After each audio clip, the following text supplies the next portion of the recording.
What's your favourite part of the ship? So I think it's going to be the adult pool and 2 jacuzzis at the front.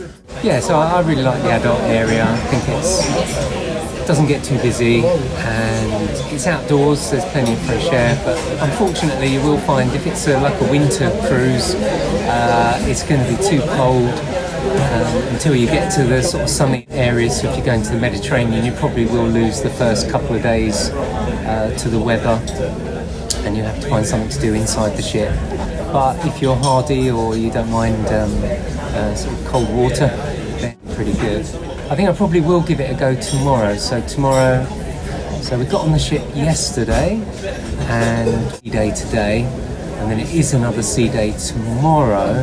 But I think I probably will brave the outside jacuzzi tomorrow in the adult area. As long as it's sort of in between probably 15 degrees, it'll be bearable. And it is out the wind as well, because it's like a sunken area, so it's not exposed to the wind. And that does make a lot of difference actually, because if it does happen to be sunny and we're out the wind, then probably that boosts the temperature up. The hot tubs are heated, aren't they? They are, yes. No, the pools aren't heated, which can be a bit of a shock to the system, so you need to be sort of prepared for that. But the adult pool, that does have a little wave machine, doesn't it? It does. They do turn it on, and you can ask at the desk when you go in a short period of time. Yeah. And the idea is the actual wave is in the centre of the pool, and it really pushes you. And it pushes you back, so you can keep going. So it's basically mimicking a much larger pool, isn't it? Yes. Well, it pushes you, so you have to use your muscles to swim faster. Yeah, you really feel it after. But well worth doing at least once, if you so wish to. And then it's got that nice, should we say, sunbathing area where it's sort of it's on levels, isn't it? So you go up the stairs and you can pick where you can lay down levels. Again, you've got shelter. And again, that's never very busy, is it? No, it's always very quiet. It's one of our favourites. Well, it's our favourites. Not everyone goes there. And then that in turn leads to, if you want to pay extra, there is a sort of like a private adult area there. That's gated, that bit, so you have to pay. I've got to say, I've never seen more than 1 or 2 people in there. I don't really think it's necessary. No, but some people may do. And they do have proper lunch and they bring it to. Yeah, no, the adult area on its own is very nice. And we've been experimenting a little bit with the app now. It is pretty easy to use. You can book your dining, you can book your theatre. So we saw the first show last night, which was a singer. Yes, and she was fantastic very good. lady. Yeah, Really good. And the band as well, the house band is amazing. No, they're always really talented, all aren't the they? staff, all the entertainment, all the staff even on the ship here, everyone is very friendly, very good, hard-working people, lovely, smiles everywhere. I would say probably due to COVID that there's been quite a lot of new staff. Yes. Probably some did move on to other careers and now we've got quite a few new staff on here as well. But they're all very attentive and they're doing a really good job.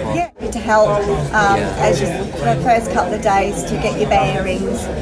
You always ask me, where's this, where's that? And they're always happy to help you and point you in the right direction. Definitely. Relatively straightforward to get your bearings, isn't it? This is the first time we've been at the front of the ship. Yes. And we're on Bermuda deck, which is number 11, which actually is, I would say that's probably a really good position. Yes, because I agree. Most of the amenities we're using are at the front of the ship. So you've got the gym, you've got the spa, so that's pretty convenient. And at the other end, after the ship, if you like, you've got the buffet restaurant. Yeah, at least it means you have to walk to get your buffet food, so you get some exercise. Yes, you do need to walk about a bit. Well, you tend to anyway, don't you? They do bring a book or a magazine, so when you do want to have a rest and chill, as you are on holiday. And we always bring a deck of cards, and there's plenty of corners on the ship. Even though it's a mid-sized ship, it's still very areas that are very quiet. You can have a quiet read or listen to some music.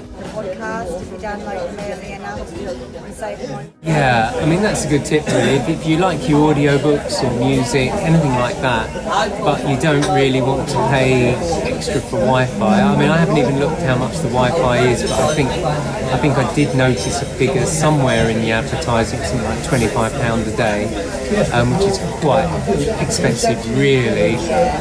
So I just downloaded a few audiobooks prior to coming on board and a bit of music, and that will suffice for me. You can use the satellite connection just through your phone anyway. What I find personally is you have to credit your phone, so if I put like a £30 credit on my phone, it will work through the satellite, but you'll find like each text is probably going to cost you about £1, so it doesn't take long to get through £30. Unless you're really just expecting something really important, I probably wouldn't bother putting the credit on or connecting to the satellite. And if you need it for business, then I guess at the end of the day, to use the Wi-Fi, you just have to pay for the package and maybe look for a discount.